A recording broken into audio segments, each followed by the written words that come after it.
नमस्कार दोस्तों, आप सभी का गणित विषय के ऑनलाइन प्लेटफॉर्म भावेश मैथ्स पर और आपके अपने YouTube channel maths by Bhavesh sir पर स्वागत अभिनंदन। हम लोग बात करने वाले हैं आज की इस कक्षा के अंदर डिफरेंशियल कैलकुलस, अवकलन गणित जिसको हम लोग कहा करते हैं। और उसके कुछ प्रश्न आप कॉपी और पेन लेकर अगर बैठे हैं तो फटाफट जल्दी से अपने प्रश्नों को हल करने के लिए हम बातचीत करने वाले हैं। तो चलिए आज की क्लास का पहला जो प्रश्न है वो कुछ इस प्रकार से रहा। प्रश्न है 4 cos थीटा प्लस 3 का न्यूनतम मान कितना है, find the minimum value of 4 cos theta plus 3 is. बहुत आसान सा प्रश्न है। हम चाहें तो सीधा सीधा बेसिक जो नॉलेज है अपना ट्रिग्नोमेट्री का उसके माध्यम से कर सकते हैं। अगर हम लोग चाहें तो मैक्सिमम मिनिमा के माध्यम से भी इस प्रश्न को किया जा सकता है। तो मैं तो आपसे निवेदन ये कहूँगा कि बाय ऑब्जर्वेशन हम लोग इस प्रश्न को हल कर लें। आपको जो है मैक्सिमम मिनिमा इस कॉन्सेप्ट को लगाने की हमारी आवश्यकता नहीं है। चलिए जसवंत जी, आपका आंसर सबसे पहले आ रहा है और आपका उत्तर बिल्कुल सही है। मनोज जी, आपका भी आंसर बिल्कुल सही आ चुका है। चलिए सर आगे बढ़ते हैं। तो देखो इसके अंदर क्या करना है, हमारे दिमाग के अंदर क्या आना चाहिए, बिल्कुल सिंपल सा ऑब्जर्वेशन की बात करें भी कॉस थीटा का मान किससे किसके बीच में होता है। कॉस थीटा का मान -1 से +1 के बीच में होता है। तो मैक्सिमम तब देने वाला है जब कॉस थीटा 1 के बराबर हो जाए और मिनिमम तब रिजल्ट रहेगा जब कॉस का मान -1 के बराबर हो जाए। ठीक है ना। For minimum value of 4 cos theta plus 3, cos theta is equal to -1 होना चाहिए। और जैसे ही आप 4 cos का मान -1 + 3 रखते हैं तो आप -4 + 3 और अपने प्रश्न का उत्तर क्या होगा, -1 अपना आंसर होगा। ऑप्शन नंबर सी आपका उत्तर दिया जाएगा। चलिए आगे बढ़ते हैं। अगला प्रश्न हमारा, वक्र y बराबर 4 - x², y बराबर x² के बीच का प्रतिच्छेदन कोण है। Find the angle of intersection of curves. y is equal to 4 - x² and y is equal to x²। दो वक्रों के मध्य का प्रतिच्छेदन कोण चाहिए, angle of intersection of curves चाहिए। चलिए सर थोड़ा समय मैं इंतजार करता हूँ, आप इस प्रश्न को प्रोसीड कर लें और उसके बाद हम लोग आगे बढ़ेंगे और इस प्रश्न को कैसे सॉल्व करना है, क्या परिणाम दिया जाना है, उसके बारे में हम लोग बात करेंगे।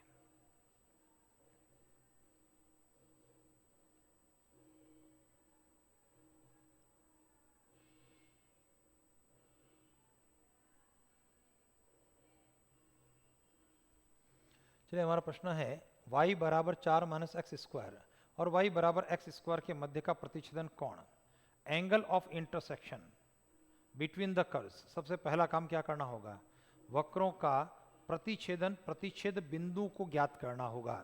यानी कि ऐसा कौन से बिंदु हैं, यानी x और y के मान हमको ज्ञात करना है जहां पर वक्र एक दूसरे को प्रतिच्छेद करते हैं।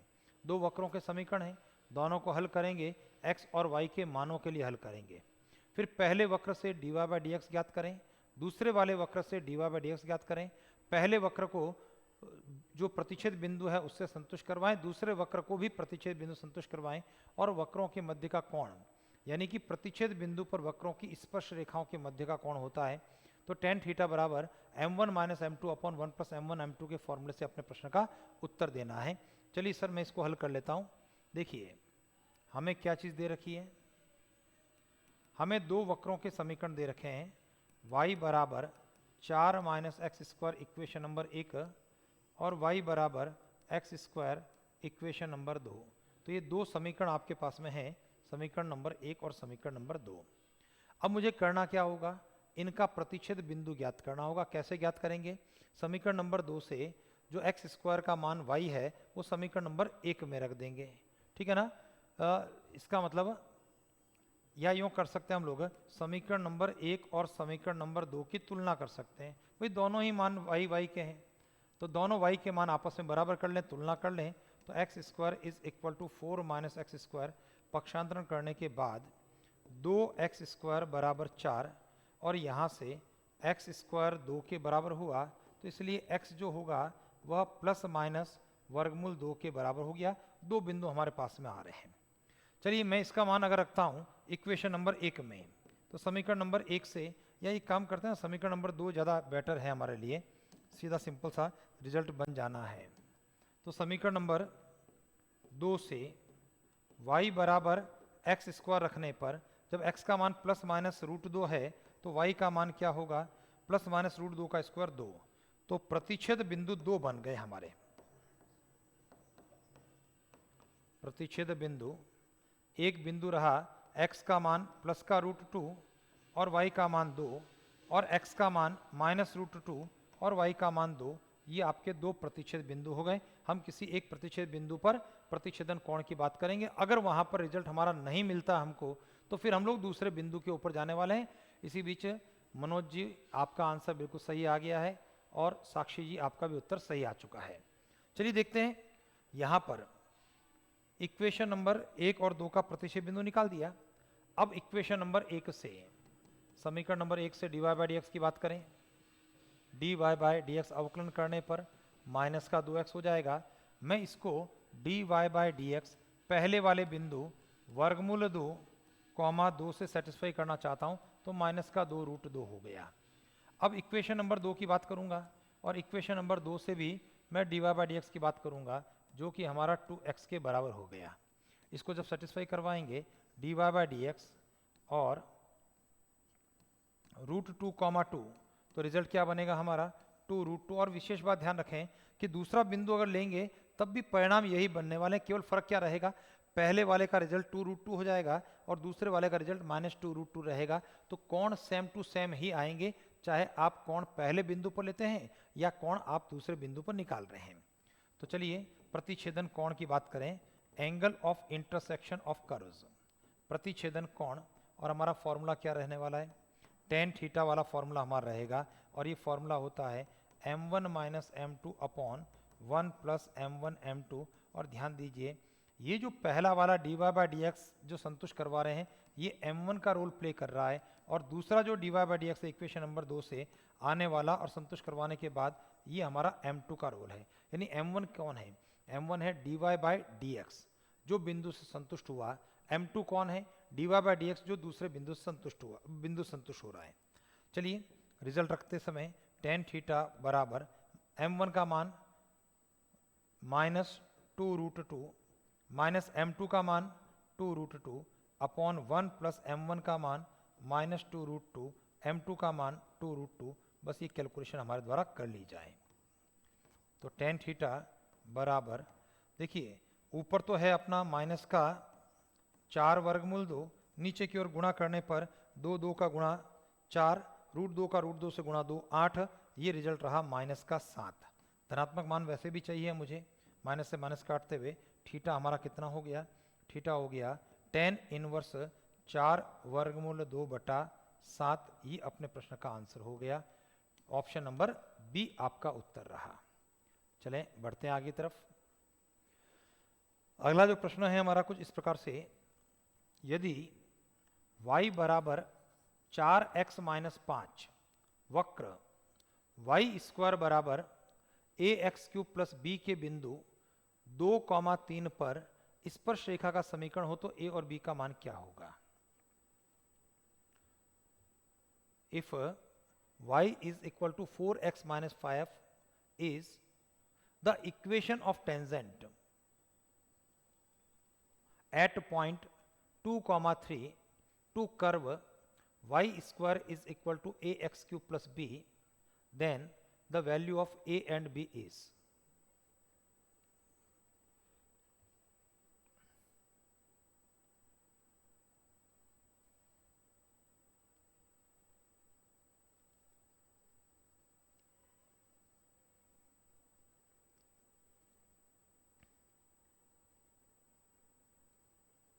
भाई आसान सा प्रश्न है, बहुत ज़्यादा लंबी चौड़ी कैलकुलेशन हमको नहीं करनी है।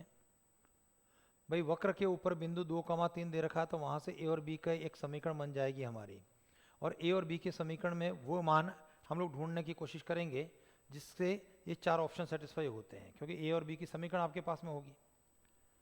भाई ध्यान दीजिए, हम लोग क्या कर रहे हैं, वक्र के बिंदु 2,3 पर स्पर्श की बात कर रहे हैं। इसका मतलब बिंदु 2,3 वक्र पर होगा, 2,3 से वक्र को संतुष्ट किया जाएगा।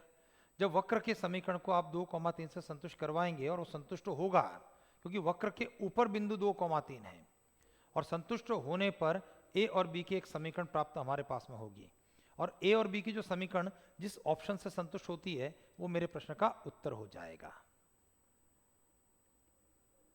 तो प्रोसेस की हमें आवश्यकता नहीं है।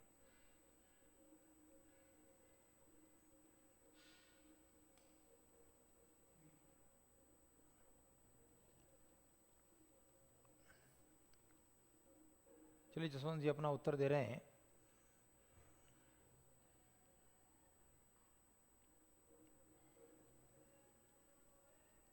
चलिए, और किसी विद्यार्थी का आंसर अभी तक नहीं आया, जबकि इतने समय में उत्तर आ जाना चाहिए। बहुत लंबी चौड़ी बात नहीं है इस प्रश्न में, ध्यान दीजिए भाई। यहाँ पर अकॉर्डिंग टू क्वेश्चन प्रश्न क्या कह रहा है, बिंदु 2,3 वक्र y² बराबर ax³ प्लस b पर है, क्योंकि हमारा प्रश्न यही कह रहा है वक्र के बिंदु 2,3 पर। इसका मतलब वक्र पर बिंदु है 2,3, बिंदु 2,3 से वक्र संतुष्ट होगा। संतुष्ट करवाओगे तो आप संतुष्ट जब करवा रहे हैं बिंदु वक्र पर है, तो संतुष्ट कराने पर y के स्थान पर 3 रखने पर 9 बराबर x के स्थान पर 2 रखने पर 2³ 8 a प्लस b। अब a और b में संबंध हमारे पास में ये आ गया। अगर आवश्यकता पड़ेगी तो और सोचूंगा, लेकिन अभी मेरे पास में ऑप्शंस हैं तो मैं बहुत ज़्यादा नहीं सोचूंगा और ऑप्शन के माध्यम से इसको हल करूंगा। अब बाय ऑप्शन 1 बाय 1 बात करते हैं। ऑप्शन नंबर ए की बात करें, 2,7। अगर 2,7 से संतुष्ट करवाएंगे तो लेफ्ट हैंड साइड तो हमारा 9 है, 8 दूना 16 प्लस 7 ये बराबर नहीं है। ऑप्शन नंबर ए हमारा उत्तर नहीं है। ऑप्शन नंबर बी को चेकआउट करते हैं। 2,-7 को चेकआउट करने पर लेफ्ट हैंड साइड 9 है, राइट में 2 और 8 का गुणा 16 माइनस 7, ये आपका रिजल्ट बराबर बन रहा है। तो ऑप्शन नंबर बी मेरे प्रश्न का उत्तर होगा। आप और चेकआउट कर सकते हैं। ऑप्शन नंबर सी के बारे में सोच सकते हैं। ए का मान -2 होने पर माइनस का 16 प्लस का 7, तो ये रिजल्ट क्या रहेगा सर हमारा, -16 प्लस 7 तो -9, तो 9 -9 के बराबर नहीं होगा। ऑप्शन सी इसको सेटिस्फाई नहीं करेगा। और माइनस का 2 माइनस का 7 रखने पर माइनस का 16 माइनस का 7 -23, जो 9 बराबर -23 भी नहीं होगा। ये अपने प्रश्न का उत्तर नहीं है। तो जसवंत जी एकमात्र आप थे जिसका उत्तर यहाँ पर इस प्रश्न के लिए मुझे प्राप्त हुआ था। चलिए नेक्स्ट क्वेश्चन के बारे में बात करते हैं। हमारा अगला प्रश्न है फलन साइन की घात पी थीटा कॉस की घात क्यू थीटा अपना महत्तम मान प्राप्त करता है जब थीटा क्या है। The function sine to the power p theta cos to the power q theta occupy its maximum value when theta equals, 4 option हमारे पास में है, tan inverse square root of p by q, tan inverse square root of q by p, tan inverse p upon q, tan inverse q upon p।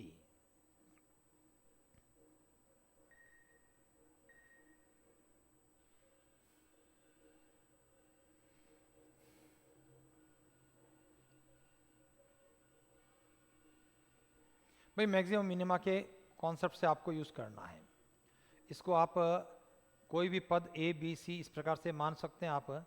उसके बाद में उसका first order derivative निकालें।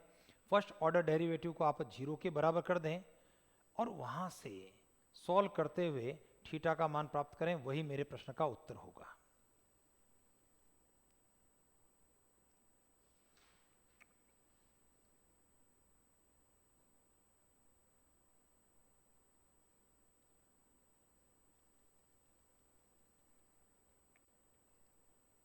ये अवकलन करना हमको आता है।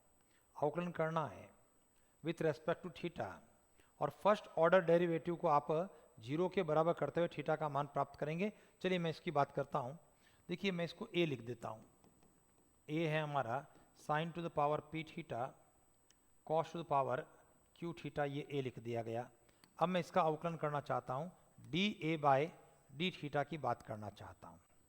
अब जो अवकलन करेंगे विथ रेस्पेक्ट टू थीटा कर रहे हैं हम लोग, u into v product rule की बात करेंगे। पहला पद साइन की घात पी थीटा बाहर कर दें, दूसरे का अवकलन हो रहा है q cos to the power q minus 1 theta और cos का होगा minus sine theta, chain rule लगाते हुए। दूसरा पद cos की घात q थीटा बाहर कर दिया गया, पहला पद साइन की घात p का चैन रूल लगाते हुए p sign to the power p minus 1 theta और उसके बाद साइन का चैन रूल से cos थीटा। ये आपका फर्स्ट ऑर्डर डेरिवेटिव हो गया। चलिए यहाँ से कुछ चीज़ें कॉमन निकल के आएगी, जैसे जब आप इसको देखते हैं ना तो रिजल्ट के अंदर देखो एक तो हो रहा है माइनस हो रहा है, q हो रहा है, साइन की घात p प्लस 1 थीटा हो रहा है और cos की घात q माइनस 1 थीटा हो रहा है। ये आप पहले इनका गुणा करने पर, दूसरे पद का गुणा करने पर प्लस का p नजर आ रहा है, साइन की घात p माइनस 1 थीटा है और cos की घात q प्लस 1 थीटा है, क्योंकि जब cos का cos से गुणा करेंगे आधार समान है, गुणा की संक्रिया है, घातें क्या होगी, जुड़ेगी और एक पावर q है एक पावर 1 है, दोनों जोड़ते हुए q प्लस 1 लिखा जाएगा। इनमें से कुछ चीज़ें कॉमन आ रही है, जैसे साइन की घात छोटी वाली p माइनस 1 थीटा, cos की घात छोटी वाली q माइनस 1 थीटा, ये अपना कॉमन आ गया। बचा क्या, माइनस का q sine square theta plus का p cos स्क्वायर थीटा, ये हमारा निकल गया कि साइन की पावर p माइनस 1 कॉमन हो गया, cos की पावर q माइनस 1 कॉमन लेने पर cos की 2 घात बच गई। ठीक है, फॉर लोकल मैक्सिमम और मिनिमम पॉइंट्स, यानी उच्चिष्ट अथवा निम्निष्ट मानों के बिंदुओं के लिए हम क्या करते हैं, फर्स्ट ऑर्डर डेरिवेटिव जो आता है उसको जीरो के बराबर कर लेते हैं। तो यहाँ पर d a by d theta को जीरो के बराबर कर दिया, जैसे ही जीरो के बराबर करेंगे तो स्थितियाँ रहेगी sine to the power p minus 1 theta cos to the power q minus 1 theta minus of q sine square theta plus p of cos square theta is equal to 0। जब आप इसको जीरो के बराबर कर रहे हैं तो आप क्या करने वाले हैं, इस कोष्टक को जीरो के बराबर सोचने वाले हैं। तो कोष्टक जीरो के बराबर सोचा जाए तो minus q sine square theta plus p cos square theta बराबर 0, पक्षांतर करने पर minus q sine square theta is equal to minus p cos square theta, दोनों पक्षों में माइनस में कट गया और यहाँ से कॉस स्क्वायर थीटा का भाग देते हैं और जैसे ही आप कॉस स्क्वायर का भाग देंगे तो रिजल्ट क्या रहा, अच्छा एक काम करते हैं, कॉस स्क्वायर इधर और q को उधर, भाई दो दो भाग दे रहे हैं हम लोग पक्षांतरण करते हुए। देखिए ये जो q का पद है, q का पद तो राइट के अंदर हम डाल रहे हैं और कॉस स्क्वायर का पद हम लेफ्ट के अंदर लेकर के आ रहे हैं। तो स्थितियाँ बन रही है हमारी sine square theta upon cos square theta is equal to p upon q।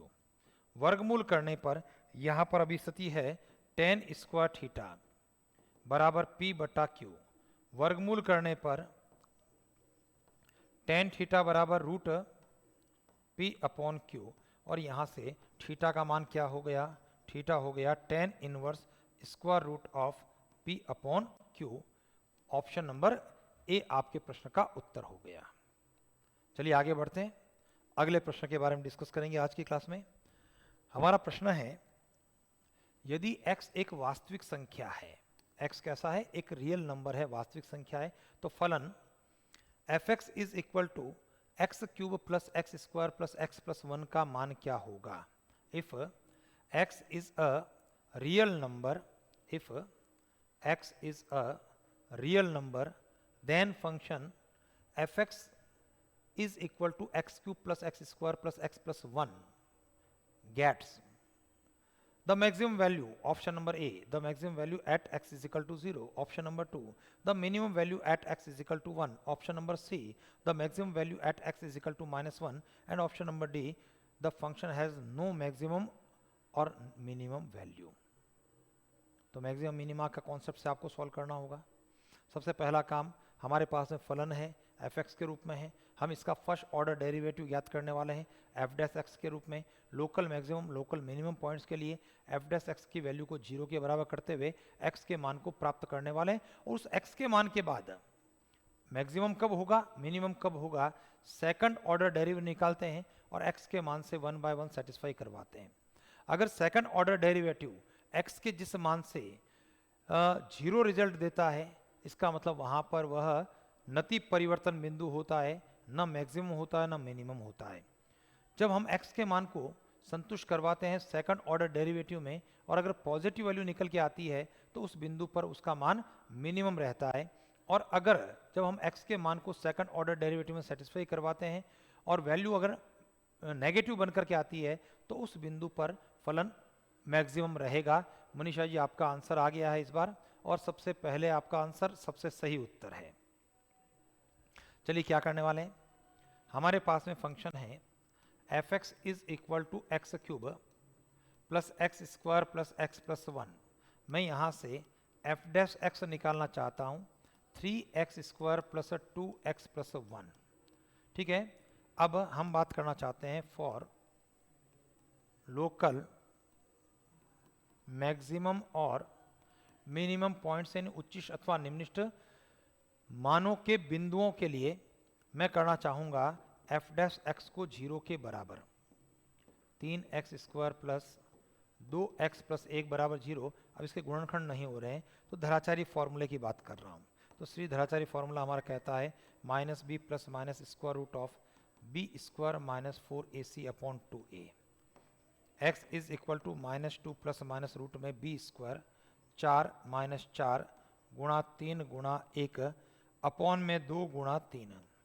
यहाँ से x का जो मान आ रहा है -2 प्लस माइनस रूट में माइनस का 8 आ रहा है, 4 माइनस 12 माइनस 8 बटा 6।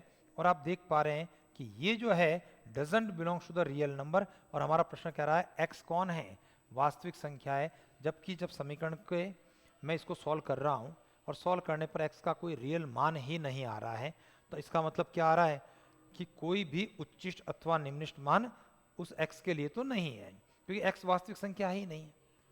समझ रहे हो ना बात को, क्योंकि वर्गमूल में -8 है तो आयोटा के पद में आने वाला है। एक प्रकार की सम्मिश्र संख्या हम लोगों को प्राप्त होने वाली है। चलिए नेक्स्ट क्वेश्चन के बारे में बात करते हैं। वक्र y स्क्वायर बराबर x पर वह बिंदु जिस पर वक्र की स्पर्श रेखा x अक्ष से π/4 कोण बनाती है। The point on curve y square is equal to x at which the tangent of curve makes an angle π/4 with x axis।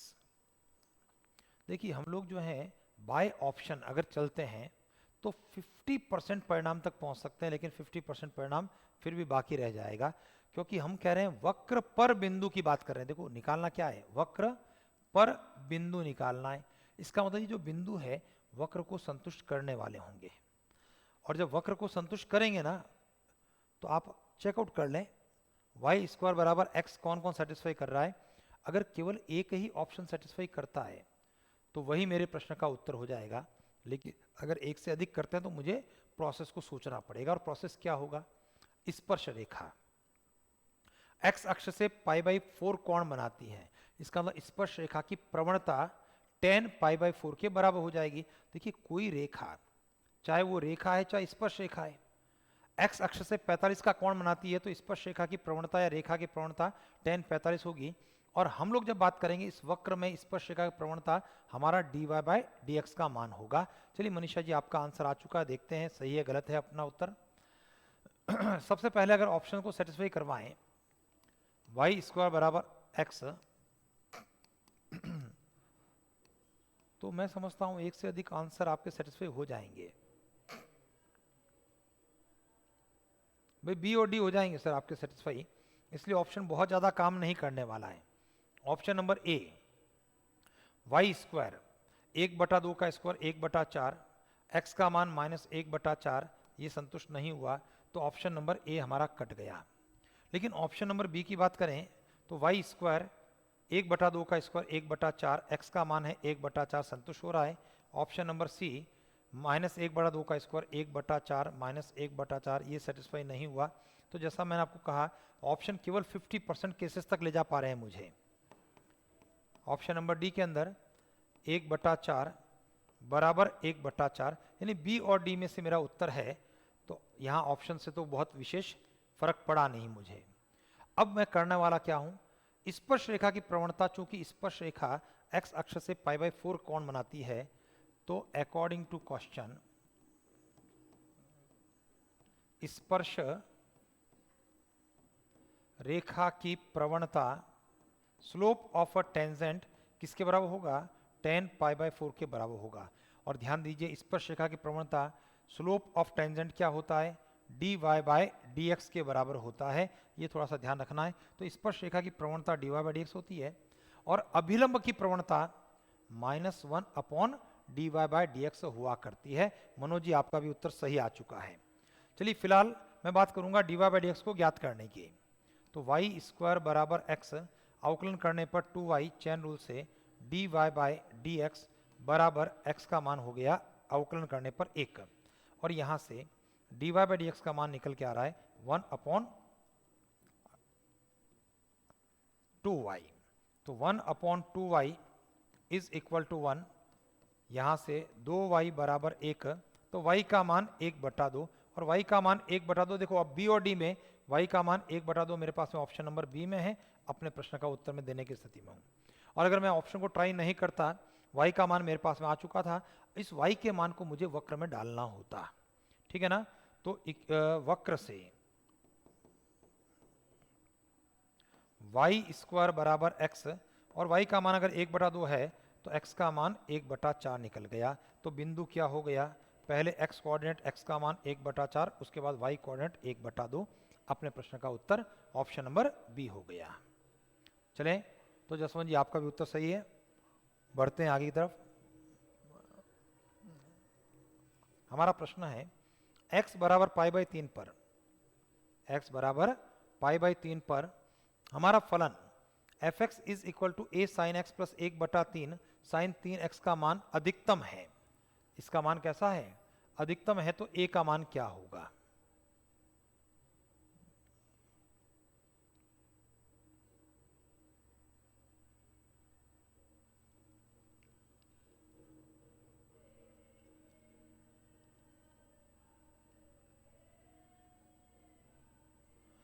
भाई मुझे बताइए कि जब x बराबर π/3 पर मान अधिकतम है या न्यूनतम है, इसका मतलब ये लोकल मैक्सिमम मिनिमम पॉइंट्स हैं।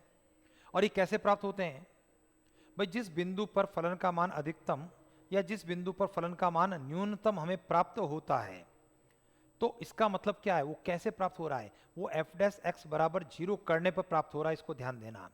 तो इस प्रश्न के लिए हिंट दे देता हूं मैं आपको, क्या करना चाहिए, f' को 0 के बराबर करना है, यानी कि जो हमारा fx है इसका फर्स्ट ऑर्डर डेरिवेटिव निकालें, f' बराबर 0 करें और x के स्थान पर आप π/3 रख दें, आपका a का मान आपको प्राप्त हो जाएगा। वापस सुन लें, चूंकि x बराबर π/3 पर फलन का मान अधिकतम है, x बराबर π/3 ये लोकल मैक्सिमम पॉइंट है। कैसे प्राप्त होगा, जब फर्स्ट ऑर्डर डेरिवेटिव को 0 के बराबर करते हैं। तो बस यही काम मुझे करना होगा। फलन हमारे पास में है, fx आपके पास में है, उसका फर्स्ट ऑर्डर डेरिवेटिव की बात करेंगे और उसमें x का मान प्रश्न के हिसाब से π/3 है रख देंगे और a का मान प्राप्त कर लेंगे। जसवंत जी आपका उत्तर आ रहा है और बिल्कुल सही उत्तर है। मनोज जी आपका भी आंसर आ चुका है और बिल्कुल सही उत्तर है। चलिए हम इस प्रश्न को हल करने के लिए fx है a sin x plus 1/3 sin 3x, यहां से फर्स्ट ऑर्डर डेरिवेटिव f' की बात करेंगे, a sin x का हो गया cos x plus 1/3 sin 3x का हो जाएगा cos 3x, और चेन रूल से 3x का 3, ये 3 से 3 हमारा कट गया। ठीक है मनीषा जी, इस बार आपका आंसर गलत आ रहा है, वापस एक बार चेक करना चाहिए। ठीक है, अकॉर्डिंग टू क्वेश्चन x बराबर π/3 पर फलन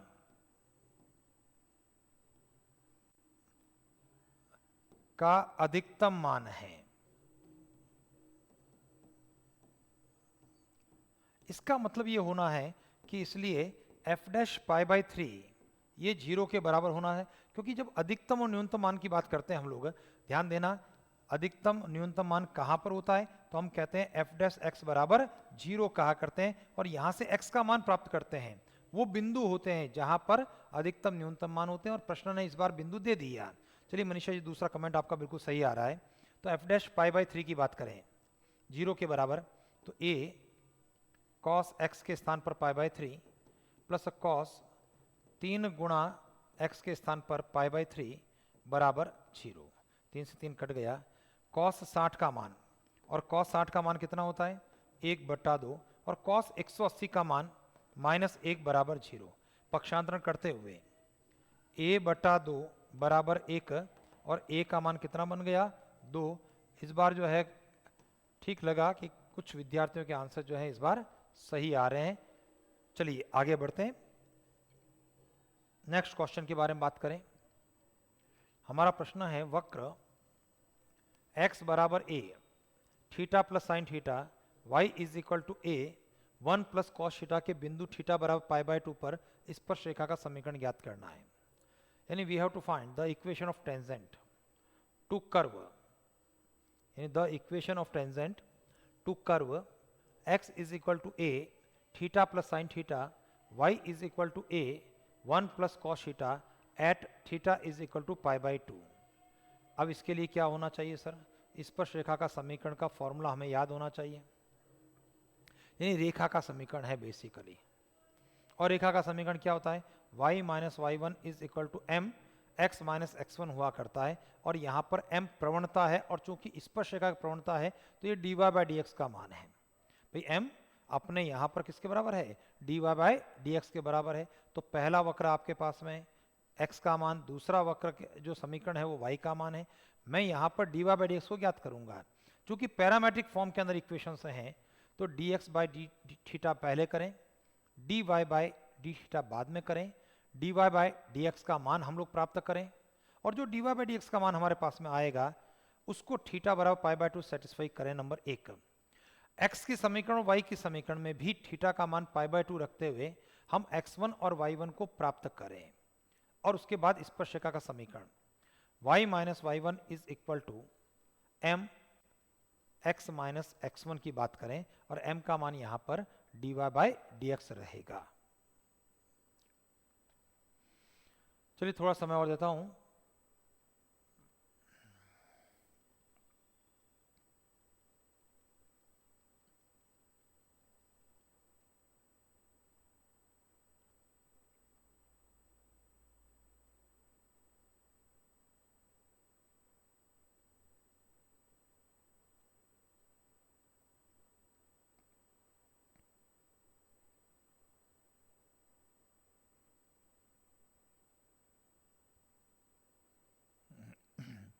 चलिए उत्तर नहीं आया अभी तक किसी का, हल करते हैं।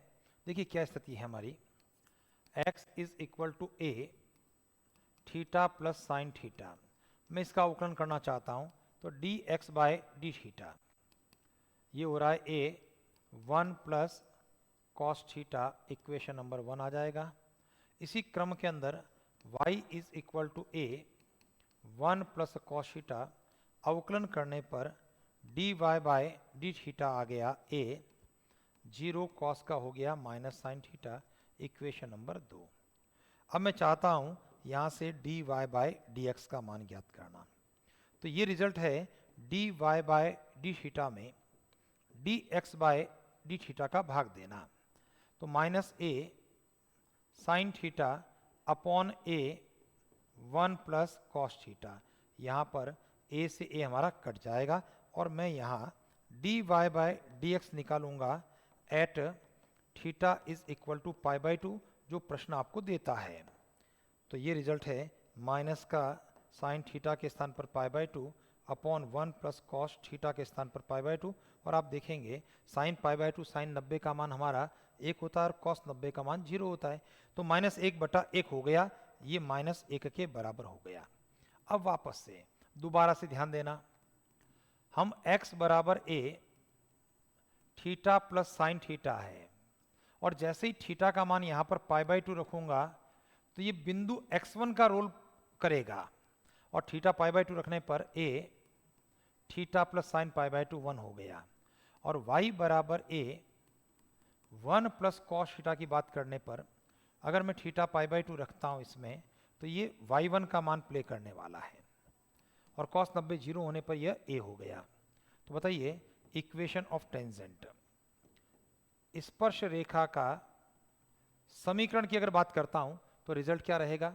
मनोज जी आपका आंसर, मनीषा जी आपका आंसर इस प्रश्न के लिए आ रहे हैं, जसवंत जी आपका भी आंसर यहाँ पर आ रहा है।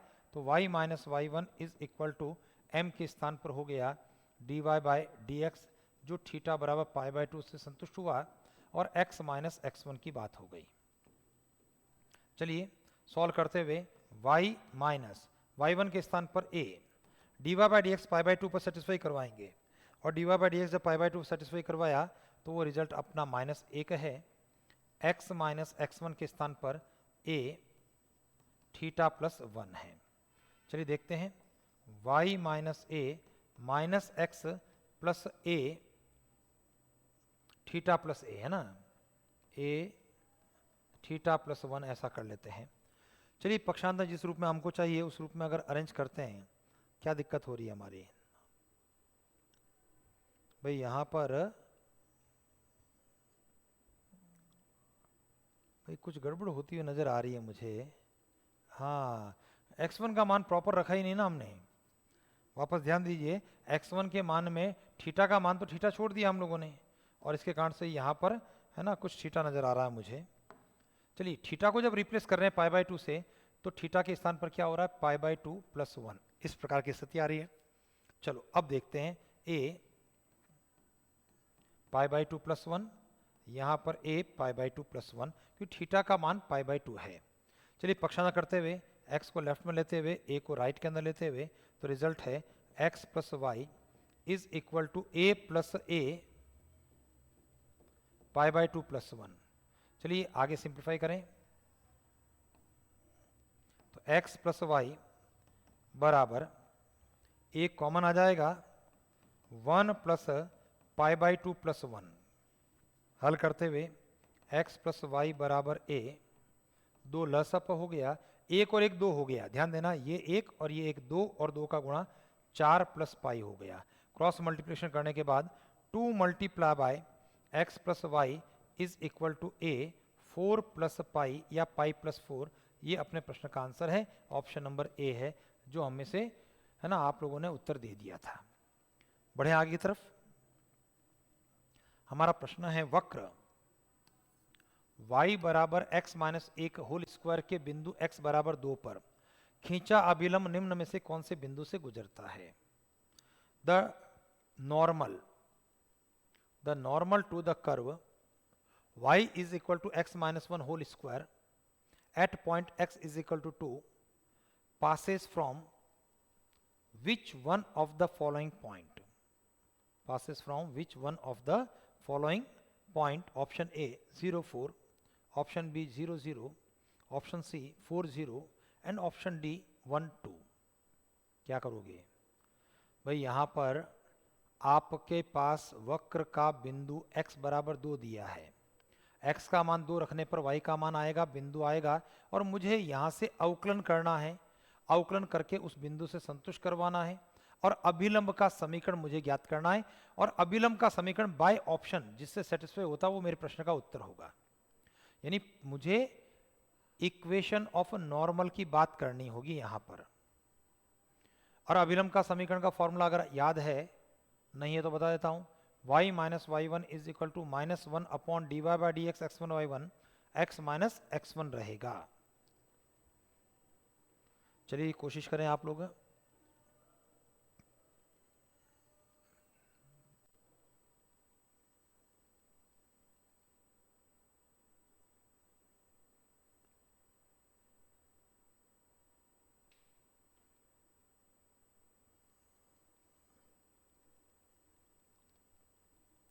भाई सबसे पहला काम, वक्र में x बराबर 2 रखेंगे तो y का मान आ रहा है, वो एक बिंदु आ रहा है नंबर 1। चलिए जसवंत जी आपका आंसर आ रहा है। उसके बाद हम लोग इसका अवकलन करेंगे, अवकलन करके dy बाई dx को जो बिंदु आया है उससे संतुष्ट करवाएंगे और फिर अभिलंब का समीकरण ज्ञात करेंगे और अभिलंब का समीकरण जिस ऑप्शन से संतुष्ट होगा वो मेरे प्रश्न का क्या होगा, उत्तर हो जाएगा। चलिए, यहाँ पर मनीषा जी आपका आंसर आ रहा है, जसवंत जी का आंसर आ रहा है, लेकिन मनीषा जी ऑप्शन ए की बात कर रहे हैं, जसवंत जी ऑप्शन डी की बात कर रहे हैं। दोनों के उत्तर अलग अलग आ रहे हैं, एक ऑप्शन ए एक ऑप्शन डी की बात है। चलिए देखते हैं कौन सही है। देखो, y बराबर x माइनस ए का होल स्क्वायर में x बराबर 2 से, और जैसे ही x बराबर 2 रखेंगे तो y 2 माइनस 1 का होल स्क्वायर 1 रहा, तो इसलिए बिंदु जो x1 y1 का रोल प्ले करने वाला है वो 2,1 बिंदु होगा। पहली चीज तो बिंदु निकल के आए, ठीक है। चलिए, अभी मनीषा जी अपना आंसर आपने चेंज कर दिया, ऑप्शन सी कर दिया है, और मनोज जी और मनीषा जी दोनों के आंसर मैच कर रहे हैं, तो बिंदु आपका आ गया। अब वापस से y is equal to x minus 1 whole square, अवकलन करने की बात करें, dy बाई डी एक्स, अवकलन करने पर चैन रूल लगाते हुए 2 ऑफ x माइनस 1 और फिर x का 1। अब मैं इसको संतुष्ट करवाऊंगा, dy बाई डी एक्स जो बिंदु हमारा आ चुका है, जिसमें x का मान 2 है, y का मान 1 है, तो 2 x का मान 2 गुणा 1, तो ये परिणाम रहा 2।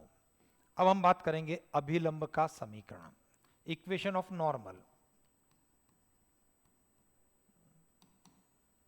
अभिलंब का समीकरण, इक्वेशन ऑफ नॉर्मल है y minus y one is equal to minus 1 upon dy by d x x1 y1 x minus x1। चलिए मान रखते हुए y माइनस y1 के स्थान पर 1 बराबर minus 1 upon dy by d x संतुष्ट करवाने के बाद का मान 2, x minus x1 2, cross multiplication करने पर 2y minus 2 is equal to minus x minus minus का गुणा प्लस का 2, पक्षांतर कर लेते हैं, तो x प्लस 2y बराबर 4। ये हमारा अभिलंब हो गया। अब प्रश्न कह रहा है अभिलंब किस बिंदु से गुजरता है, क्या करने वाले हैं। अब जिस बिंदु से गुजरेगा वो बिंदु अभिलंब को संतुष्ट करेगा, और जब वो बिंदु अभिलंब को संतुष्ट करेगा तो बाय ऑप्शन आपको सेटिस्फाई करवाना है, ठीक है। अब मैं बाय ऑप्शन की बात करता हूं। ऑप्शन नंबर ए, 0 4 को रखने पर हमारे दिमाग में आएगा 0 4 दूना 8, 4 संतुष्ट नहीं हुआ। ऑप्शन नंबर बी की बात करें, 0 0 रखने पर 0 4 के बराबर नहीं हुआ। ऑप्शन नंबर सी की बात करें, 4 0 रखने पर 4 बराबर 4 हो गया। ऑप्शन सी अपने प्रश्न का आंसर हो गया। तो मनीषा जी, मनोज जी आपके आंसर सही थे, जसवंत जी ने अपने उत्तर बदल दिया, ऑप्शन सी आपका कमेंट हो रहा है। नेक्स्ट क्वेश्चन, एक अच्छा सा सवाल है, आप चाहें तो इसको 3 स्टार मार्क कर सकते हैं। वैसे तो सारे प्रश्न परीक्षाओं में पूछे गए प्रश्न हैं, लेकिन ये प्रश्न मुझे बहुत अच्छा लगता है। वक्र x बराबर y square comma x y बराबर के एक दूसरे को समकोण पर काटते हैं तो 4 ऑप्शन है, 8 के स्क्वायर बराबर 3, 8 के स्क्वायर बराबर 8 1, 8 के स्क्वायर बराबर 5, 8 के स्क्वायर बराबर -1। Curves x is equal to y square and xy is equal to k intersect each other orthogonally। लंबवत काटने का मतलब है intersect each other orthogonally, then option A 8k square is equal to 3, option B 8k square is equal to 1, option C 8k square is equal to 5, option D 8k square is equal to -1।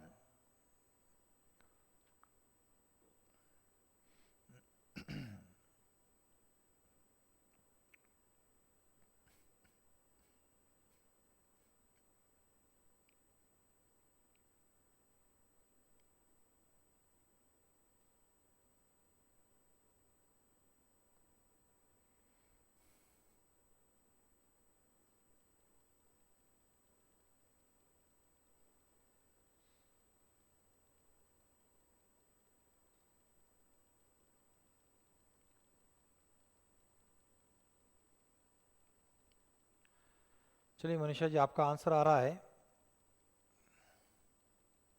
और उम्मीद करते हैं कि आपका answer सही होगा।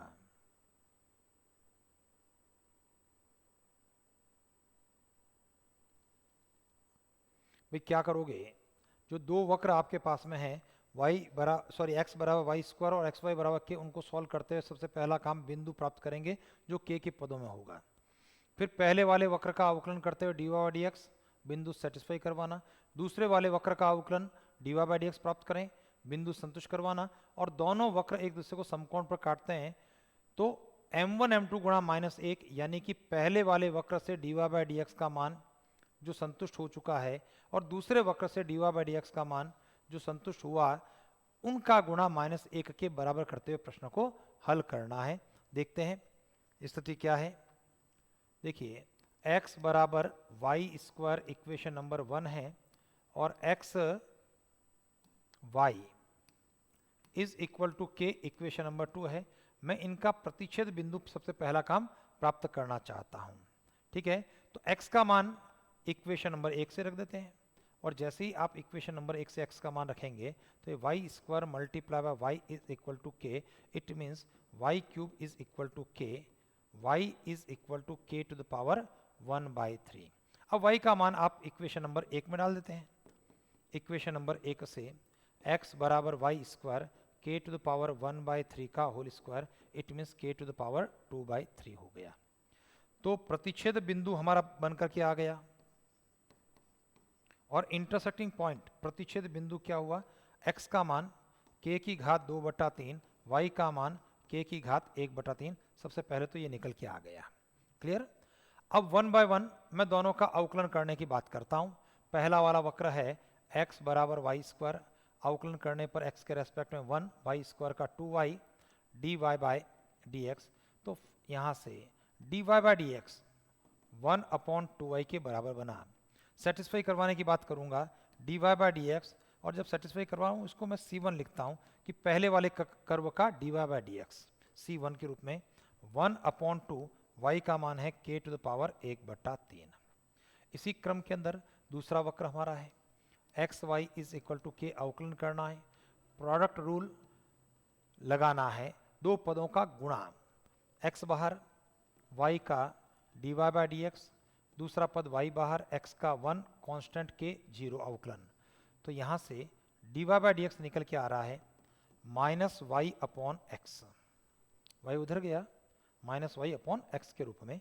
चलिए, तो dy बाय dx c2 क्या हुआ, दूसरे वाले बिंदु से आपको संतुष्ट करवाना c2, तो माइनस y1, y का मान है k टू द पावर 1/3 और x का मान है k टू द पावर 2/3। ये आपस में कट जाएंगे, घट जाएंगे, और dy बाय dx संतुष्ट करवाने पर दूसरे वाले वक्र से माइनस का 1/k टू द पावर 1/3 बच जाएगा।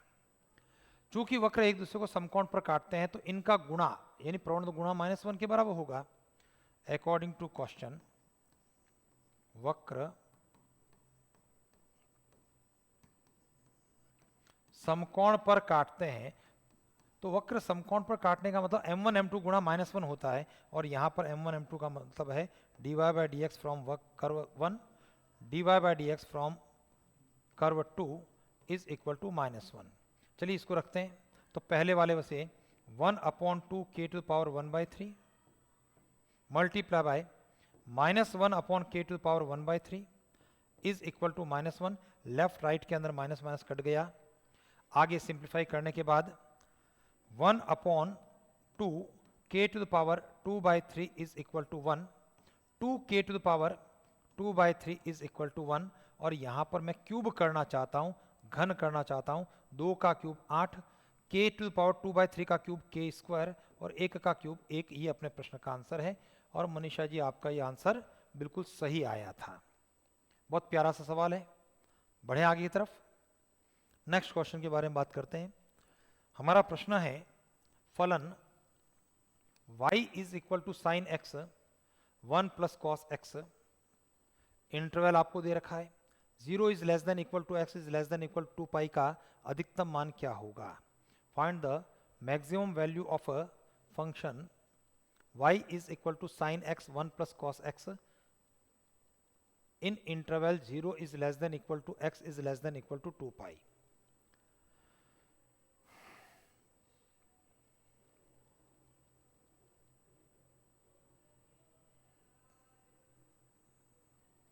भाई आप सबसे पहला काम फर्स्ट ऑर्डर डेरिवेटिव निकालें, dy बाई डी एक्स निकालें और dy बाई डी एक्स को 0 के बराबर करते हुए x के मान निकालें। फिर सॉरी हाँ x ही है ना, हाँ तो x का मान निकालें और उन x के मानों के आधार के ऊपर आप इसको सेटिस्फाई करवा करके देखें। एक टेबल बन जाएगी, जो x का मान आएगा वो आएगा और इसी प्रकार से यहाँ पर x की जो रेंज की लोअर वैल्यू और अपर वैल्यू 0 और 2 पाई से भी सेटिस्फाई करवाना है और उसके अंदर जो मैक्सिमम वैल्यू आपको नजर आती है वो क्या है, 4 ऑप्शन आपके पास में है।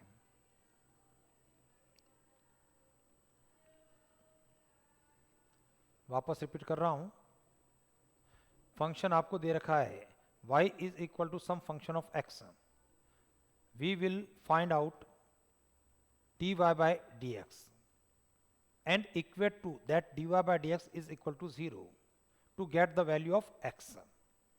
From the different values of x as well as the value of x from interval, the lower limit 0 and upper limit 2 pi, इनको आपको सेटिस्फाई करवाना होगा वक्र में और वक्र के अंदर मिनिमम मैक्सिमम वैल्यू को प्राप्त करना होगा।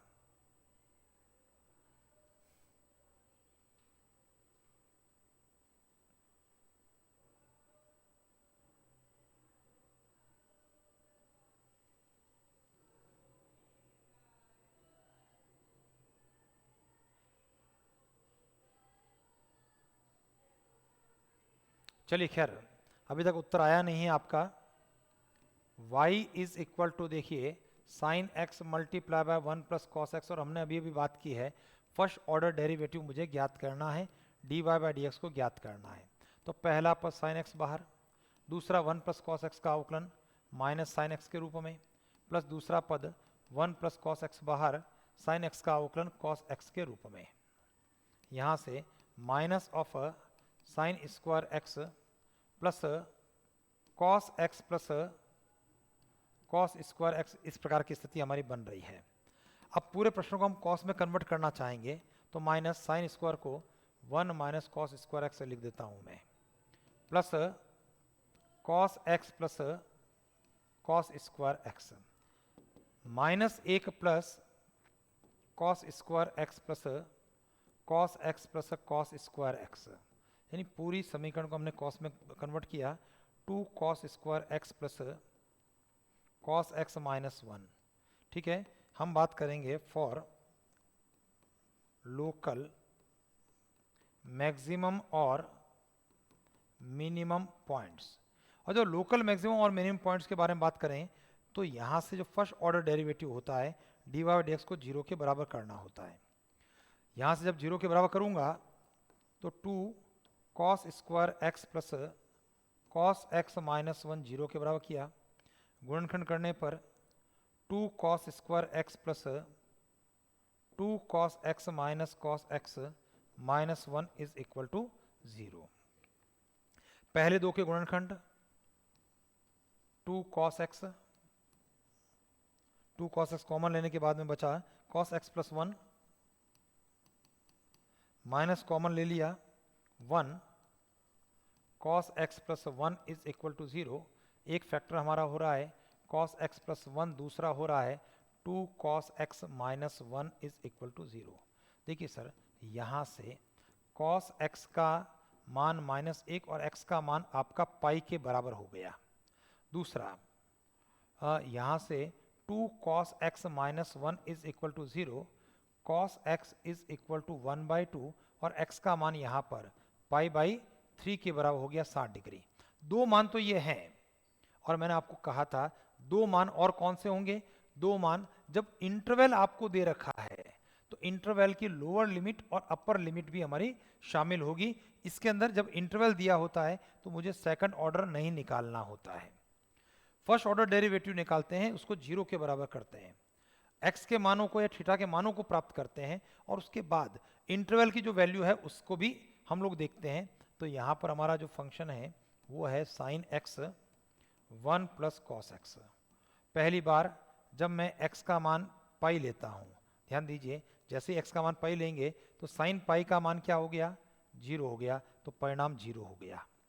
ठीक है, पाई लेने पर, क्योंकि साइन पाई साइन 180 का मान 0 हो गया तो 0, और इधर भी आपका जो है साइन कॉस पाई का मान -1 है, तो 1 - 1 0 रहेगा ये बेसिकली। नंबर दूसरा मान x बराबर π/3 रखते हैं, तो साइन 60 का मान कितना आ रहा है? साइन 60 का मान आ रहा है √3/2 और 1 प्लस कॉस 60 का मान 1/2। सॉल्व करने पर वर्गमूल 3/2 गुणा 3/2, ये रिजल्ट है हमारा 3√3/4। ये परिणाम बनकर के आ रहा है। इसको भी देखेंगे कि दोनों में बड़ा छोटा कौन सा है।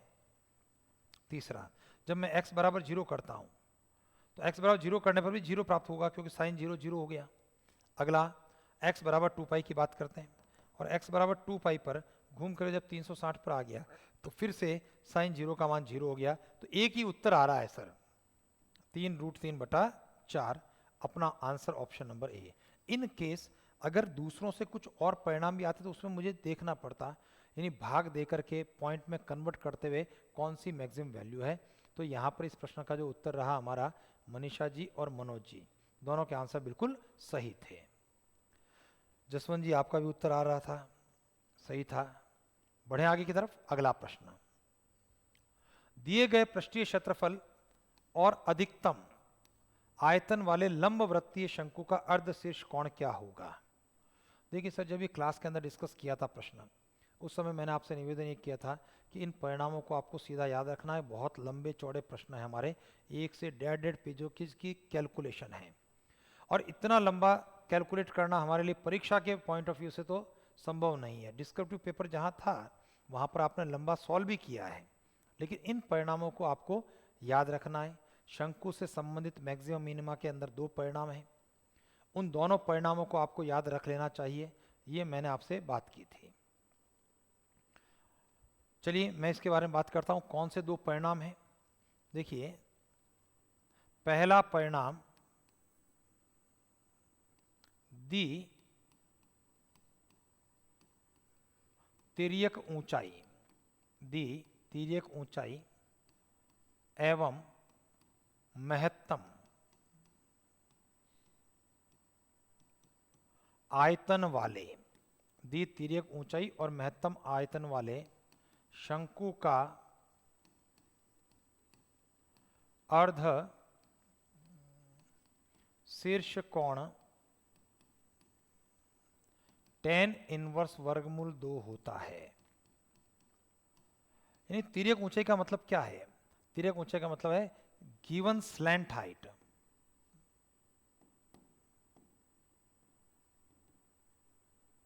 और मैक्सिमम वैल्यू। ठीक है, जब स्लैंट हाइट की बात करते हैं, एस के मौर्य साहब आपका आंसर जो है इस प्रश्न के लिए बिल्कुल सही आया है। अगली बात कर रहा हूं, दिए पृष्ठीय क्षेत्रफल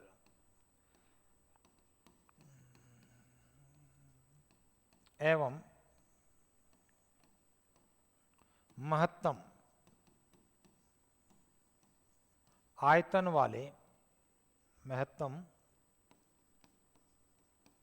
वाले शंकु का अर्ध शीर्ष कोण साइन इनवर्स 1/3 होता है। ध्यान रखना है कि आपको क्या चीज दे रखी है। अगर मुझे स्लैंट हाइट तिर्यक ऊंचाई दे रखी है और अपना रिजल्ट tan के पदों में दे रखा है, तो हमारा रिजल्ट tan के पदों में tan इनवर्स √2 होता है। और जब मुझे पृष्ठीय क्षेत्रफल दिया पृष्ठीय क्षेत्रफल, सरफेस एरिया की बात की जा रही है, और यहाँ पर सरफेस एरिया का मतलब टोटल सरफेस एरिया से ही हमने बात की थी। तो उस स्थिति के अंदर अर्धशीर्ष कोण चूंकि यहाँ पर साइन के पदों में आएगा, तो साइन इनवर्स 1/3 होगा। और ध्यान देना, शंकु के अर्धशीर्ष कोण का एक परिणाम हमने और भी पढ़ा है कहीं पर। 3D कोऑर्डिनेट ज्योमेट्री के अंदर जब कोण पढ़ा होगा तो वहां पर भी परिणाम tan इनवर्स √2 पढ़ते हैं। और वो स्टेटमेंट क्या था, यहां से हट करके हम बात कर रहे हैं, 3D की बात कर रहे हैं। और 3D के अंदर हम लोगों ने बात की थी शंकु के 3 लंबवत जनक होने पर, देखिए कंडीशन तो हमारी थी a + b + c = 0, लेकिन शंकु के 3 लंबवत जनक होने पर शंकु का अर्धशीर्ष कोण, शंकु का अर्ध शीर्ष कोण क्या होता है? tan इनवर्स वर्गमूल 2 होता है। ठीक है जी। तो कुल मिलाकर के अगर परिणाम साइन के पदों में है तो साइन इनवर्स 1/3 होगा, परिणाम अगर tan इनवर्स के पदों में है तो tan इनवर्स √2 होगा। tan के पदों में तब होगा जब द्वितीयक ऊंचाई शब्द का प्रयोग होगा, और साइन इनवर्स के पदों में तब होगा जब दिए पृष्ठीय क्षेत्रफल शब्द का प्रयोग होगा। समझ गए? और दोनों स्थितियों में आयतन महत्तम होगा। और 3D कोऑर्डिनेट ज्योमेट्री में हमने ये पढ़ा था कि शंकु के 3 लंबवत जनक होने की स्थिति में शंकु का अर्धशीर्ष कोण tan इनवर्स वर्गमूल 2 के बराबर हुआ करता है। चलिए आगे बढ़ते हुए हमारा अगला प्रश्न है, यदि x + y = 20 तथा p = x² y³ तब p का मान अधिकतम होगा जबकि, भाई प्रश्न एक शर्त की बात कर रहा है, if x + y = 20 and p = x² y³, then the maximum value of p will be at x = 4, y = 14, option A, option B x = 15, y = 5, option C x = 12, y = 8, option D x = 8, y = 12।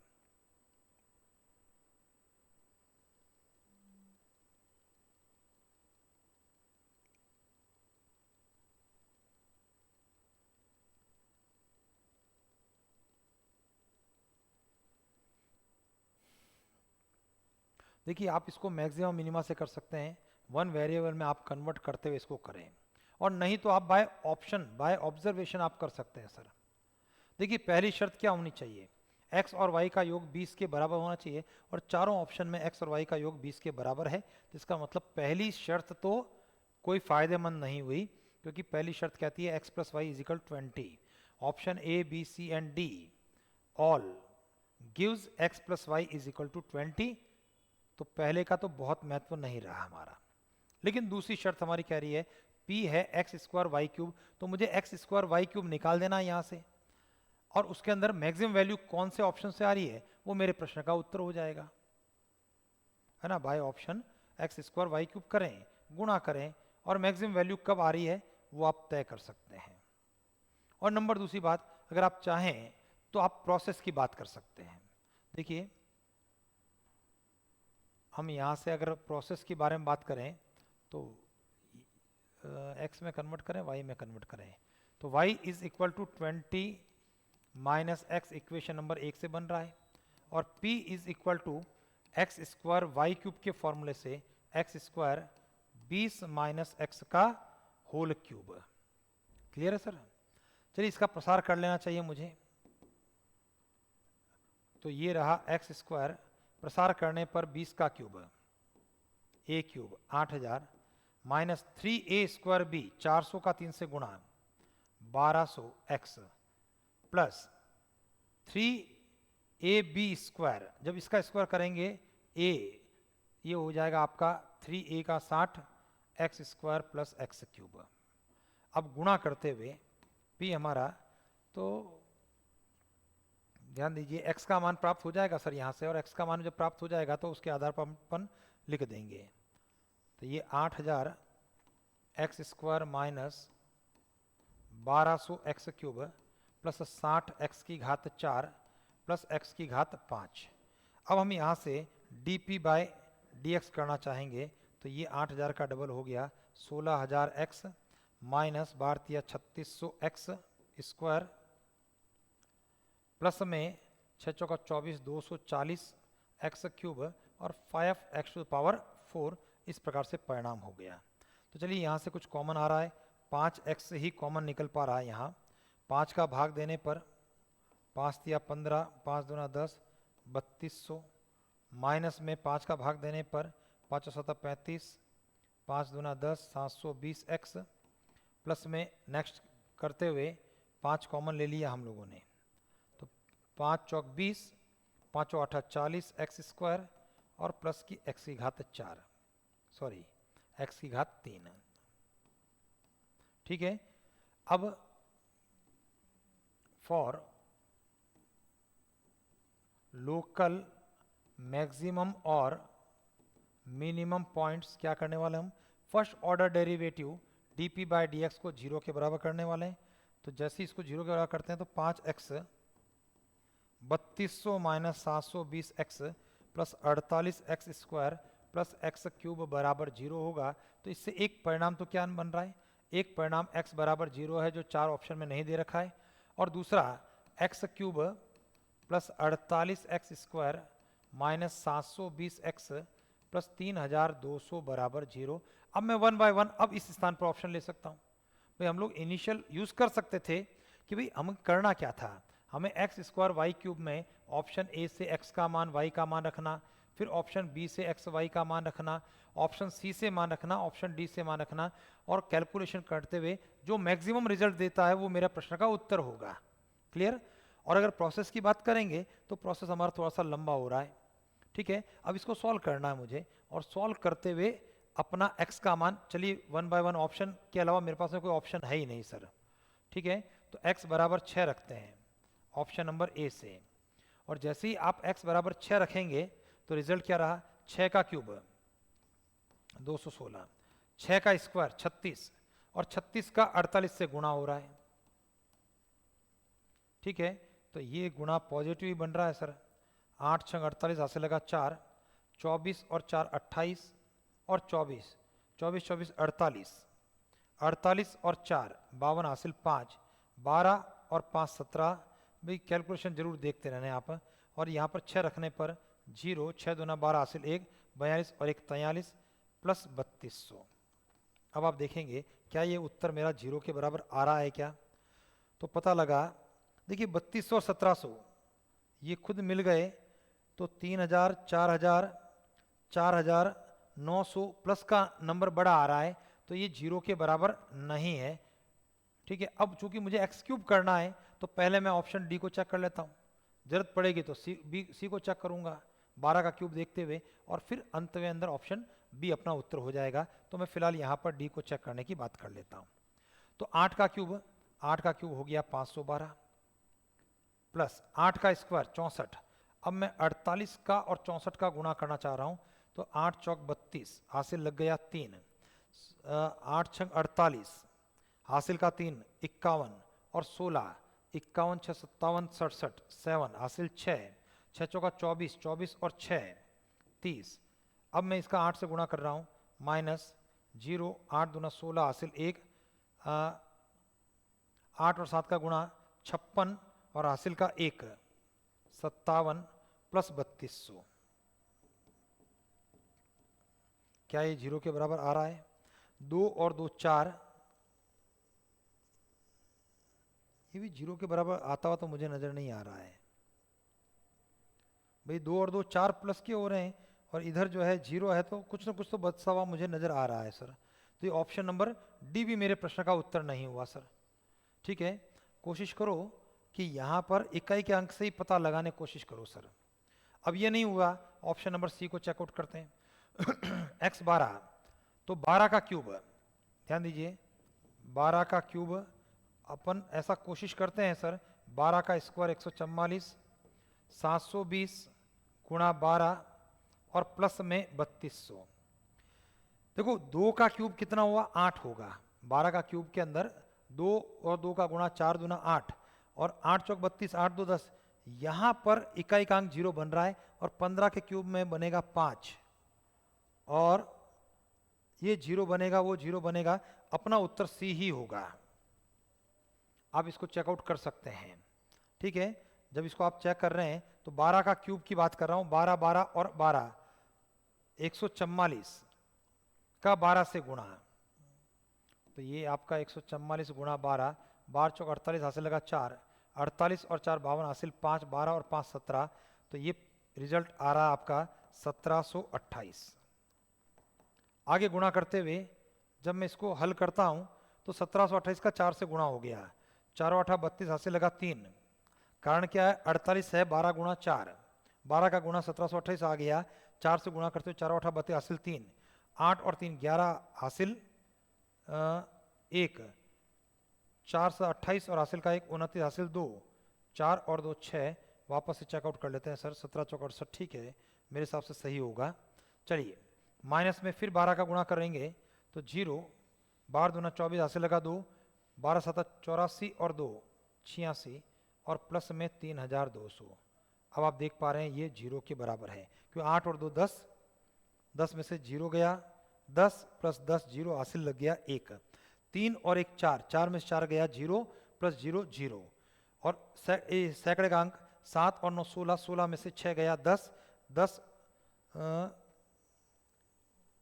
और 1 minute sir, ये वाला plus ये बड़ा है ना, तो 7 और 9 16, 16 भाई प्लस प्लस वाला जोड़ के देखो यार, 8 2 10 हासिल 1, 2 और 1 3 और 1 4, 7 और 9 16, 16 और 2 18 हासिल 1, 4 और 6 10 और 11। भाई ये क्या गड़बड़ हो रही है, कहीं ना कहीं कैलकुलेशन के अंदर एक बड़ी मिस्टेक हो रही है ना। वापस से चेकआउट करते हैं सर, शुरुआत से हम लोग देखते हैं। भाई इतने में तो भाई ऑप्शन अपन कर लेते हैं यार। y हो गया 20 माइनस एक्स, p है x square y cube, 20 minus x whole cube, 20 20 20 का गुणा 8000 माइनस 3a स्क्वायर, 400 का 3 से गुणा 1200 एक्स।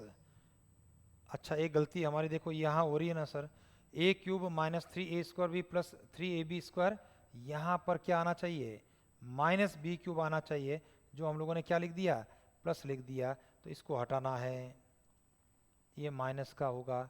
यहाँ माइनस का होने से अगली गलती यहाँ पर हो रही है, ये आपका क्या होगा माइनस का होगा।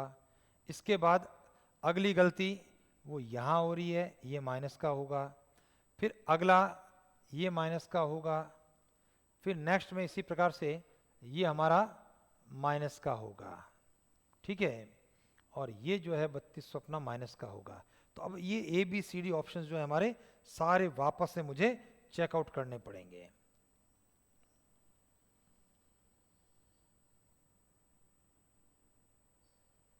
ठीक है जी, चलिए चेकआउट कर लेते हैं हम लोग इसको। ऑप्शन नंबर ए से चेक करते हैं। ए है 6 का क्यूब 216, 48 गुणा 6 का स्क्वायर 36 माइनस 720 गुणा 6 माइनस 3200। गौर करो सर, 6 8 48, ध्यान देना 6 और 8 का गुणा 48 का 8 है, 8 और 6 14 है और 2 जीरो हैं, इसका मतलब ये जीरो के बराबर नहीं है, केवल इकाई के अंक से मैंने पता लगाया। वापस से ऑप्शन नंबर डी के बारे में बात करेंगे। ये आपका 512 और इसी क्रम में 48, 8 का स्क्वायर 64 माइनस 720 गुणा 8 माइनस 3200। चेकआउट करें तो स्थिति क्या बन रही है हमारी, 8 चौक 32, 2 2 4, ये भी जीरो के बराबर होता हुआ मुझे तो नजर नहीं आ रहा है। ऑप्शन नंबर सी की बात करें, 12 का क्यूब, अभी हमने बात की थी 1728 प्लस 48 गुणा 12 का स्क्वायर 144 माइनस 720 गुणा 12 माइनस 3200। चलिए गौर कीजिए सर, जब मैं इसको चेकआउट कर रहा हूं तो 8 8 चौक 32, 8 और 2 10, ये मेरा रिजल्ट बनता हुआ मुझे नजर आ रहा है सर। ठीक है, इसका गुणा कर लेते हैं हम लोग। ये है सर 1728, 48 का गुणा करेंगे 144 के साथ में,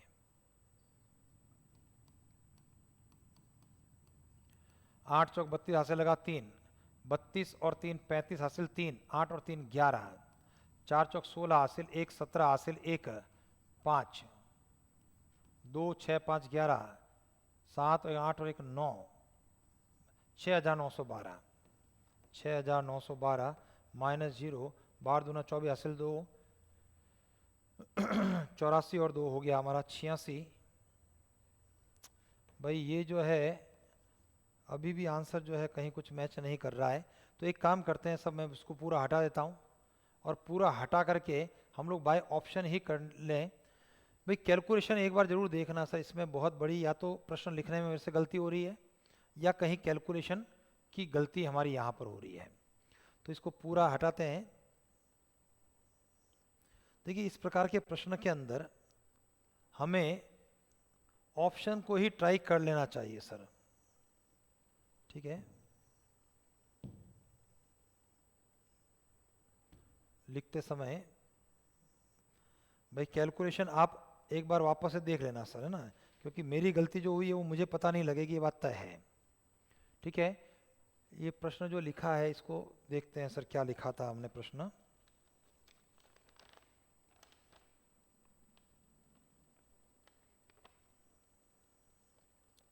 छः 14 15 5 12 8। चलिए सर वापस से इसको करना क्या होगा कि मैं यहाँ पर p बराबर एक्स स्क्वायर वाई क्यूब ज़्यादा बेटर रहेगा सर, कि मैं यहाँ पर ऑप्शन नंबर ए को प्रयोग करते हुए p एक्स स्क्वायर 6 का स्क्वायर और वाई क्यूब 14 का क्यूब कर लेता हूँ। 6 का स्क्वायर 36 और 14 का क्यूब करते हैं। अब ये कर लेना सर, अब है ना, इसको आप देख लें, ऑप्शन नंबर बी को देख लें, ऑप्शन नंबर सी को देख लें, ऑप्शन नंबर डी को देख लें, जो रिजल्ट जो है सबसे बड़ा है वो कर लें सर। जैसे 15 का स्क्वायर 5 का क्यूब कर रहा हूँ, अगले में 12 का स्क्वायर 8 का क्यूब कर रहे हैं, फिर 8 का स्क्वायर 12 का क्यूब कर रहे हैं। और मैं इसको फटाफट जो है मोबाइल कैलकुलेटर से ही कर लेता हूँ कि काफ़ी समय भी अपना इस प्रश्न के लिए हो गया।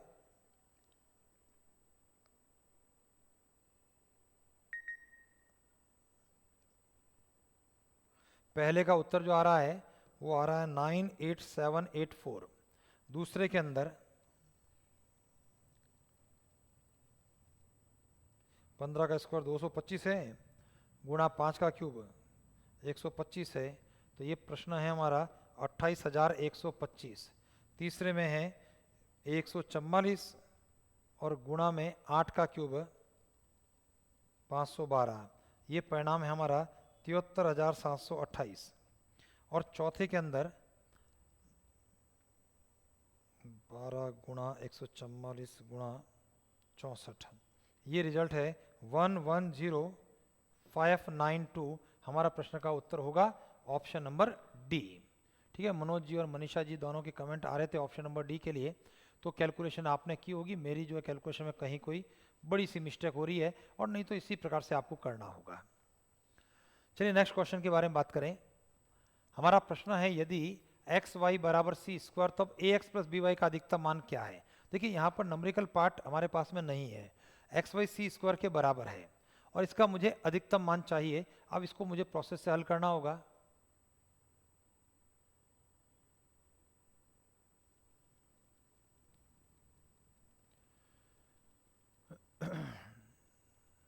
चलिए मनोज जी जो है गुणा करने की प्रक्रिया की बात कर रहे हैं, बिल्कुल सही सर।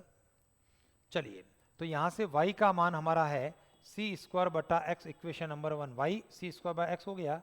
अब मुझे चाहिए a बराबर a x plus b y, a x plus b y के लिए सी स्क्वायर बटा एक्स। मैं यहाँ से अब D a by d x करना चाहता हूँ, एक्स के रेस्पेक्ट में a हो गया, माइनस का बी सी स्क्वायर बटा एक्स स्क्वायर 1 बाय एक्स का माइनस 1 बाय एक्स स्क्वायर। अब मैं लोकल मैक्सिमम मिनिमम पॉइंट्स को प्राप्त करने के लिए d a by d x को 0 के बराबर करूंगा, तो a minus b c square upon x square बराबर 0 करते हुए a बराबर b c square upon x square, वज्र गुणा करने पर एक्स स्क्वायर बराबर b c square upon a। ठीक है, एक्स स्क्वायर ऊपर चला गया और x का मान हो गया c वर्गमूल b बटा वर्गमूल a, ये x का मान हो गया। अब इक्वेशन नंबर 1 से y के मान की बात करता हूं, तो इक्वेशन नंबर 1 से y हो गया सी स्क्वायर अपॉन सी रूट बी अपॉन रूट ए, भाग उलट गुणा सी स्क्वायर गुणा रूट ए अपॉन सी रूट बी, और ये c से c आपका कट गया, तो रिजल्ट रहा वर्गमूल ए सी अपॉन वर्गमूल बी। अब अपने प्रश्न के आंसर है एक्स वाई का मान आ गया, तो ए एक्स प्लस बी वाई में इस एक्स वाई के मान को रखना है। ए एक्स का मान सी रूट बी अपॉन रूट ए प्लस बी वाई का मान रूट ए सी अपॉन रूट बी। चलिए सर यहाँ से हम लोग ल सपा ले लेते हैं, या एक काम करते हैं, रूट ए से ए कट गया root a bar, root b से बी कट गया रूट बी बार, और ये परिणाम क्या आ गया sir, c root a root b plus c root a root b जोड़ने पर 2c root of a b, 2c root of a b, option number b अपने प्रश्न का उत्तर हो गया। मनीषा जी आपका आंसर इस प्रश्न के लिए सही था। चलिए आगे बढ़ते हैं। हमारा प्रश्न है समीकरण x बराबर 4t cube plus 2t plus 5 के अनुसार एक कण एक सीधी रेखा में गतिमान है जहां दूरी x मीटर में समय t सेकंड में है, चौथे सेकंड का औसत त्वरण कितना है। यानी केवल और केवल मुझे एक्सेलरेशन की बात करनी है। आसान सा प्रश्न है, आपका दूरी और समय का संबंध है। आपका प्रश्न कह रहा है x दूरी है और t समय है। दूरी समय में संबंध हो गया तो आप dx बाई dt करें, d2x बाई dt स्क्वायर करें और उसके बाद सेकंड ऑर्डर के अंदर t का मान 4 रख दें। तो x is equal to 4 t cube plus 2t plus 5 dx by dt, तो ये रहा सर 12t स्क्वायर प्लस 2 और d2x बाई dt स्क्वायर, यही हमारा एक्सेलरेशन है जो कि 24t है। अब अपने प्रश्न का answer d2x by dt square at t बराबर 4। तो बताइए एक्सेलरेशन क्या हो गया 4 पर, 24 चौक 96 मीटर पर सेकंड स्क्वायर, ये अपने प्रश्न का उत्तर हो गया। ठीक है सर। चलिए आज की क्लास के अंदर वो एक जो प्रश्न गलत हो रहा था उसको वापस से आपको चेक करना। हो सकता है आंकड़े लिखने में गलती हुई, हो सकता है मेरे द्वारा की गई कैलकुलेशन में मिस्टेक हुई, लेकिन दो रिजल्ट्स जो हमारे ऑप्शन डी के लिए सही थे, जो अभी हम लोगों ने कैलकुलेटर के द्वारा जब कैलकुलेशन की जो नहीं करनी चाहिए लेकिन कर ली समय को देखते हुए। तो आज की क्लास में हम लोग इतनी बात करेंगे। अगली क्लास में फिर से मुलाकात करेंगे और फिर से अभी डिफरेंशियल कैलकुलस की ही बात करेंगे। 11th-12th वाला पार्ट एक क्लास और डिस्कस हम लोग करना चाहेंगे। उसके बाद अगली क्लास के अंदर हम लोग ग्रेजुएशन वाले डिफरेंशियल के पार्ट के ऊपर आना चाहेंगे। तो चलिए सर आज के लिए आप सभी का बहुत बहुत धन्यवाद। Thank you sir, thank you very much.